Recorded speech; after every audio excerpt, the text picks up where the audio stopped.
زیده بوینا لیچونان دبه سدم که آجالوان گری و دواره خود سربر بکن. اوجی دبه سدم که آجال کیم ببن و پیوا گریدای جی گوش شیر و بر همین شیر با آوائی که به پرگال گرام ببن. کارسازن که آجالوانی دکن رادگینن کش بر لیچون زیدن و مصرف شیر در ناکه و او شیر نادوشن جی. و دین زمان که اگر جبوان دستک نین داین و لیچون وها زیده ببن ایدی نما کس ویکاری دکه. ایرو هم دیدین هر حیوانک مهاوی 2 میلیارد و 3 میلیارد سر مال دبه. ای وقتی سطح حیوان تو خودی بکن مهل تولید نره دنیا خودی مصرف دبن. ای خودی هم بینی رانا هم دور و تعبید بینن و حق و چکی دبینن هم درجه بردن. یعنی از پر خودی بکم از وام انا حتی پیشش میادیجی. بلکه از خودی بکم از وانی هندر چفت وان گش بقده هم درجه بردن.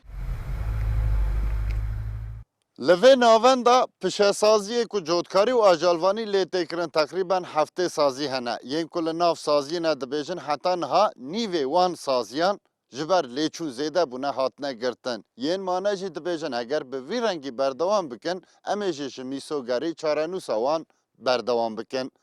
جبو که به وی رنگی نبجی دبیجن دوی پشکریا مبی کرن. آنجی او راستی دست نیشانا که ده قیرانا شیر و گوشت لترکیه و باکور کردستان کورتر ببه که Tabii bu maliyetlerin artmasıyla Tabii ji ber zêdebûna lêçûnên xwedîkirina ajalan li ser cotkara mîsûgeriyan çê dikin û dema ku lêçûn zêde dibin jî ajalên xwe ser bir dikin. Ew jî dibe sedem ku bihayê şîr û pêvê jî berhemên şîr giran bibe. Dema ku biha zêde dibin welatî jî gazincan dikin. Em jî niha heta ku heye ji cotkar û gundiyan distînin û difirûşin mişteriyên xwe.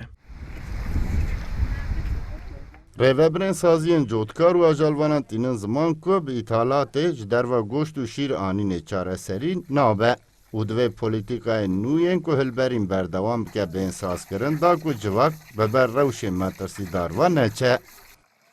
Sediq Eren, Kurdistan 24, Diyarbekir.